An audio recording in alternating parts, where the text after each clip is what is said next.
ప్రపంచ కుబేరుడు Elon Musk మన భారతదేశంలో స్టార్ లింక్ సంస్థనైతే ప్రారంభించబోతున్నాడు. మరి దీని గురించి మాట్లాడడానికి మనతో పాటు సీనియర్ అనలిస్ట్ జగదేవ్ గారు ఇప్పుడు మనతో ఉన్నారు. నమస్తే సార్. నమస్తే సార్. మరి ప్రపంచ కుబేరుడు ఎలన్ మస్క్ మన భారతదేశంలో అయితే స్టార్ లింక్ సంస్థనైతే ప్రారంభించబోతున్నాడు. సో ఇది ప్రారంభించిన తర్వాత ఎలాంటి చేంజెస్ అండ్ ఎలాంటి డెవలప్మెంట్ చూడొచ్చు అంటారు మన భారతదేశంలో? ఇంటర్నెట్ సేవలకు సంబంధించి నాకు కొంచెం ఐడియా ఉందమ్మా, ఎందుకంటే ఆ సంస్థకు సంబంధించిన దాంట్లో నేను పనిచేస్తున్నాను. అయితే ఇంటర్నెట్ సేవలు అసలు విస్తృతంగా బాగా పెరిగిపోయాయి. అంటే ఇవాళ అరచేతిలో ఫోను, అంటే మన శరీర అవయవాల్లో ఫోన్ ఒక ఆర్గాన్ అయిపోయింది, ఒక పార్ట్ అయిపోయింది. అట్లాంటి ఫోన్ లేకపోతే మనిషి ఏదో మిస్ ఏం మర్చిపోయాను అన్నట్టుగానే తడుముకుంటున్నాడు.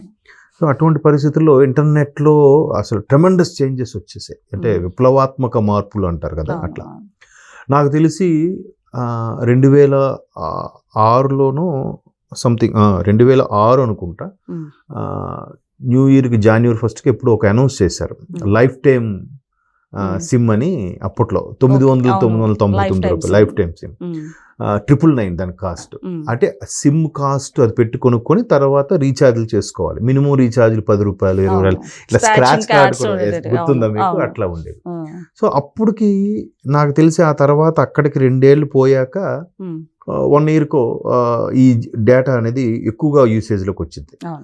ఆ టైంకి డేటాలు ఎలాగ ఉండేవంటే KBPSలో ఉండేవి. నాకు తెలిసి ఈ 64 KBPS అని, 128 KBPS అని అట్లా. ఇప్పుడు మా సీనియర్స్, మా హెడ్స్ వాళ్ళు చెప్తూ ఉంటారు, ఏంటి సార్ అసలు 1 MBPS స్పీడ్ ఇవ్వాలంటేనే ఎంత 1000 రూపాయలు అలా ఉండేదండి అని. ఆ తర్వాత ఈ మొబైల్ నేను ఏదైతే చెప్పానో life time SIM card free అని, అప్పటికి 1 GB లేదో సంథింగ్ 1 GB కూడా ఉండేది కాదు, ఇంకా తక్కువే. 1 month అంతా యూజ్ చేస్తే 1000 రూపాయలు ఛార్జ్ చేసేవాడు అప్పట్లో. ఇప్పుడు అసలు డేటా ఎంత చీప్ అయిపోయిందంటే అట్లా పెరిగే కొద్ది. అలాంటి పరిస్థితుల నుంచి ఒక్కసారిగా జియో అంటే రిలయన్స్ వాడు ఎప్పుడైతే మార్కెట్లోకి ఎంటర్ అయ్యాడో కొంత ఇబ్బందికర పరిస్థితులు అయితే అయ్యాయి. అంటే నాకు తెలిసి 2002లోనో 2003లోనో రిలయన్స్ వాడు CDMA మొబైల్ తీసుకొచ్చాడు. ఈ CDMA మొబైల్ ద్వారా మొబైల్లో ఇంటర్నెట్, క్రికెట్ స్కోరు చూపించడం అవి వచ్చేవి. అప్పుడులో అదే ఆశ్చర్యం. అంటే ఎందుకు ఒక ఫోన్లు ఉండేవి, మీకు గుర్తుందో లేదో, చిన్న మొబైల్స్ లాగా ఉండేవి. చిన్నవి కాక ముందు ఎంత ఉండేవండి. ఇంట్లో కార్డ్లెస్ ఫోన్ అంటారు, కార్డ్లెస్ ఫోన్ లాగా ఎంత ఉండేది ఫోన్. దానికి చిన్న ఏరియాలు కూడా ఉండేది. ఎరిక్సన్ అనే కంపెనీది ఎక్కువగా యూజ్ చేసేవారు. తర్వాత నోకియా వచ్చింది. సో అప్పుడు నాకు తెలిసి ఈ సమైక్య ఆంధ్రప్రదేశ్ ఉన్నప్పుడు, ఉమ్మడి ఆంధ్రప్రదేశ్గా ఉన్నప్పుడు first Tata cellular private network, BSNL కాకుండా టాటా సెల్యులర్ వచ్చింది. అది ఎప్పుడు టాటా, తర్వాత దాని బిర్లావాడు టేక్ ఓవర్ చేశాడు, అది వేరే విషయం. ఆ తర్వాత ఎయిర్టెల్, అలా ఉండేది. మొబైల్ ఫోన్ ఎలా అంటే ఇన్కమింగ్ కాల్ కూడా టారిఫ్ పడేది. అంటే అవుట్ గోయింగ్ 6 రూపాయలు అయితే ఒక నిమిషానికి, ఇన్కమింగ్ కి 3 రూపాయలు. ఆ ఫోన్ ఎవరిదైనా వాడుతున్నాడంటే ఆడు చాలా బిల్డప్ ఇచ్చేవాడు, గట్టిగా మాట్లాడాడు, అందరూ అడుగు చూడాలి. సో అట్లాంటి ఫోన్ కాస్త స్మార్ట్ ఫోన్ అయిపోయి ఇంకా ల్యాప్టాప్లు, ట్యాబ్లు కూడా ఉపయోగించకుండా ఫోన్లోనే అన్నీ చేసేసుకునేలాగా అయిపోయింది.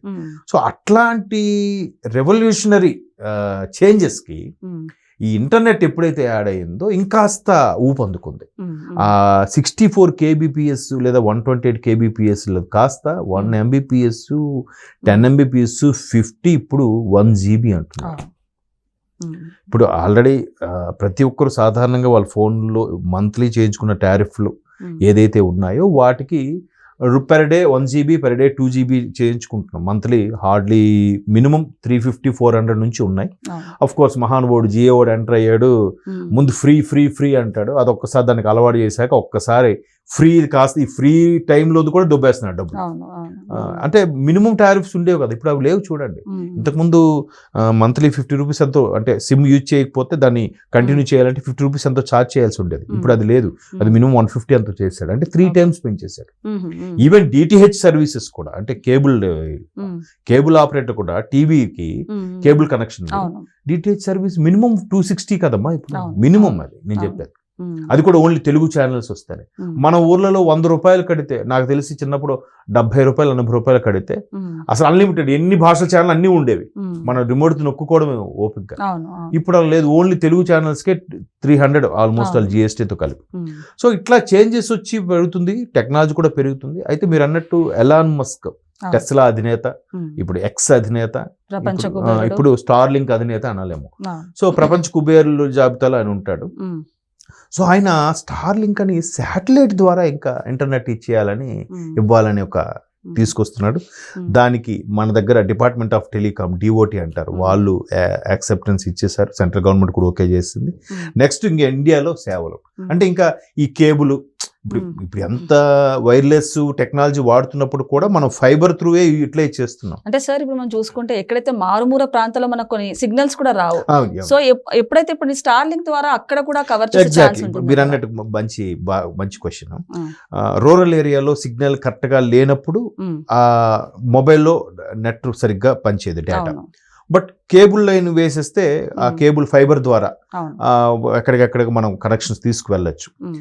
కానీ అలాంటి రూరల్ ఏరియా కూడా కేబుల్ కనెక్షన్ వేయాలంటే చాలా ఖర్చుతో కూడుకున్న వ్యవహారం. కేబుల్స్ ఈవెన్ మళ్ళీ వాళ్ళు ఎలక్ట్రికల్ పోల్సే వాడాలి. ఇప్పుడు కేబుల్ ఆపరేటర్స్ ఎవరైతే ఉన్నారో, ఇప్పుడు యాక్ట్ అని కానీ జియో అని కానీ వీళ్ళందరూ కూడా, సో వీళ్ళందరూ కూడా ఆ యూటిలైజ్ చేసుకున్నది ఆ కేబుల్ లైన్ ద్వారా చేస్తున్నారు.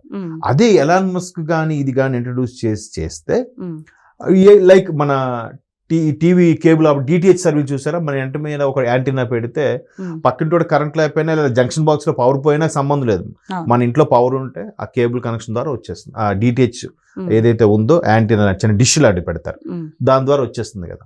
సో ఇది కూడా సేమ్ అలాంటి డిష్ లాంటి కాన్సెప్ట్ తో వస్తే ఇంకా ఎవరితో పవర్ ఉన్నా లేకపోయినా UPS మీదైనా లేదంటే బ్యాటరీస్ మీద రన్ చేసేసుకోవచ్చు. రూరల్ ఏరియా ఎక్కడైనా కూడా సిగ్నల్ క్యాచ్అప్ ఏ వైపు పెడితే చాలు, కొండ మీద ప్రాంతం కూడా డేటా వాడుకోవచ్చు. డేటా ద్వారా కూడా ఇప్పుడు కాల్స్ రన్ అవుతున్నాయి కదా, ఇప్పుడు వైఫై కాలింగ్ అనే కొత్త ఆప్షన్ వచ్చింది మొబైల్లో. సో ఆ డేటా ద్వారా కాల్స్ కూడా మనం మాట్లాడేసుకోవచ్చు. ఏవి మామూలు జనరల్ మొబిలిటీ కాల్స్ నేను చెప్పేది. ఇంకా సో అట్లా అంత ట్రెమెండస్ చేంజెస్ వచ్చేస్తున్నాయి. ఇప్పుడు కొత్త టెక్నాలజీ రిలయన్స్ ఓడు జియో ఓడు కూడా వాళ్ళు ఇంకా స్పీడప్ చేసి 1 GB స్పీడ్ అవి ఇవి అంటున్నారు. 1 GB స్పీడ్ అంటే కొన్నిసార్లు మీరు అబ్జర్వ్ చేస్తే దాన్ని ఏమంటారు, కొన్ని ఫోన్లో మనం 4K రెజల్యూషన్ వీడియోస్ కానీ చూస్తే త్వరగా డేటా అయిపోతుంది. సో అలాంటి సందర్భాల్లో అవి వచ్చినప్పుడు కూడా బఫర్ అవుతుంటుంది మన ఫోన్లో చూసేటప్పుడు. సో ఆ బఫర్ ఇలా రౌండ్ అవుతుంటుంది కదా, అలాంటివి లేకుండా స్పీడ్ ఎక్కువైతే ఇంకా బాగా వస్తుంది. సో ఇవన్నీ విషయం పక్కన పెడితే త్రూ శాటిలైట్ ద్వారానే ఒక యాంటీనా పెట్టేసుకుంటే నెట్ కనెక్షన్ వచ్చి డేటా నడుస్తుందంటే అసలు ఎంత అద్భుతమో చూడండి అసలు. అంటే మీరు అన్నట్టు రూరల్ ఏరియాకి ఇంకా అక్కడ టవర్ పెట్టాలి. ఇప్పుడు చాలా మంది ఏమంటున్నారు, వడాఫోన్ సిగ్నల్ సరిగా ఉండదబ్బా, BSNL సిగ్నల్ ఉండట్లేదబ్బా, జియో వాడిది బాగా వస్తుంది అంటే వాడు ఎక్కువ టవర్స్ పెట్టాడేమో అనుకుంటున్నాం. ఆ టవర్స్ తో ఇంకా సంబంధం ఉండదు, ఇంకా ఎక్కడైనా ఒక ఆ డిష్ కాస్ట్ కొనుక్కొని చేసుకోవచ్చు. సో అది కూడా 3,000 రూపాయలకి ఎంతకో ఇస్తామని అంటున్నారు మంత్లీ. ఆ డిష్ పెట్టుకుంటే ఫుల్ స్పీడప్ ఇంటర్నెట్ వస్తుంది అన్నట్టుగా. సో దానికి ఇప్పుడు స్టార్టింగ్ ఇన్స్టాలేషన్ ఛార్జెస్ మాత్రం చాలా టూ హైగా ఉన్నాయి. అంటే ఒకేసారి వన్ టైం ఇన్వెస్ట్మెంట్ కింద అన్ని కలిపి ఒక 40,000 వరకు అవుతుంది అని అంటున్నారు. ఉంటుంది. ఇప్పుడు సోలార్ ఉంది, సోలార్ ఒక ఇంటికి చేయించుకోవాలంటే ఈజీగా 2 lakhs 2.5 lakhs అంత ఖర్చు అవుతుంది సోలార్ పవర్ పెట్టుకోవాలంటే. బట్ వన్ టైం ఇన్వెస్ట్మెంట్ కదా. సో వన్ టైం ఇన్వెస్ట్మెంట్ అవడం వల్ల వాడి ఇంకా ఆ పవర్ వాడికి ఎలక్ట్రిసిటీ బిల్ కట్టుకోవడం ఇవి టెన్షనే ఉండదు కదా.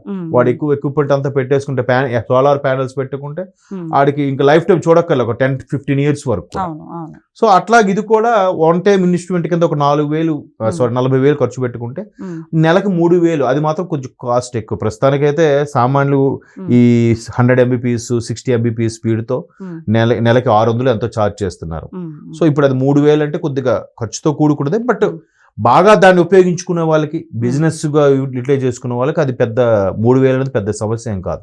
ఆ 3,000తో హై స్పీడ్ ఇంటర్నెట్, ఎక్కడైనా కేబుల్ కట్ అయింది, ఇప్పుడు వినాయక చవితి వస్తుంది, వినాయక చవితి వస్తే ఫుల్ కేబుల్ కట్ అవుతుంది, విగ్రహాలు తీసుకున్నప్పుడు అడ్డగా వచ్చి కట్ చేస్తూ ఉంటారు.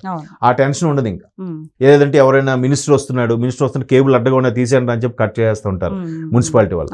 సో ఆ టెన్షన్ లేకుండా ఆ డిష్ ద్వారా వచ్చే ఏదైతే ఉందో ఇప్పుడు దాన్ని స్టార్ లింక్ ద్వారా ఇంట్రొడ్యూస్ చేస్తున్నారు. ఇంకా ఇంకెన్ని కొత్త పొందులు తొక్కుతుందో wait and see. Sir final గా అంటే ఎలన్ మస్క్ అయితే ఇక్కడ స్టార్ట్ చేస్తున్నారు స్టార్లింక్ సంస్థని. అంటే అంతకుముందు చూసుకుంటే కనుక ట్రంప్ అండ్ ఎలన్ మస్క్ కూడా కొన్ని ఇష్యూస్ ఉన్నాయి. సో దాని వలన ఎలన్ మస్క్ యూటర్న్ తీసుకొని ఇక్కడ స్టార్ట్ చేయడానికి ఏమైనా రీజన్ ఉందంటారా దీని వెనకాల? అంటే ఆల్రెడీ అవి కోల్డ్ వార్ నడుస్తుంది, ఇష్యూ అవుతుంది.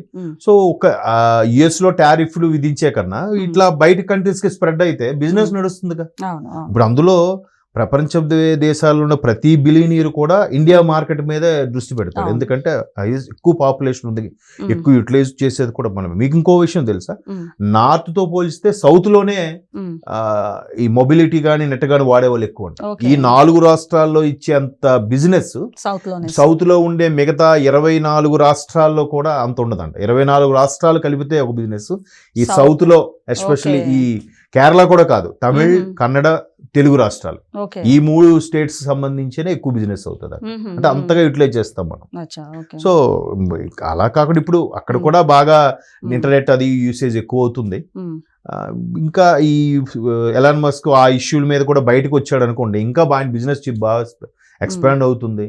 ట్రంప్ లాంటి వాళ్ళకి భయపడాల్సిన అవసరం లేదు. ట్రంప్ ఆ దేశంలో టారిఫ్లు చేయగలిగాడు, మన దగ్గర ఏం చేయగలుగుతాడు? చేయలేడుగా. సో ఆ ఇష్యూస్ ఆయనకి ఇంకా ఓవర్కమ్ అవుతున్నాడు. అదే తెలివిగా ప్లాన్ చేయడం బిజినెస్ మ్యాన్.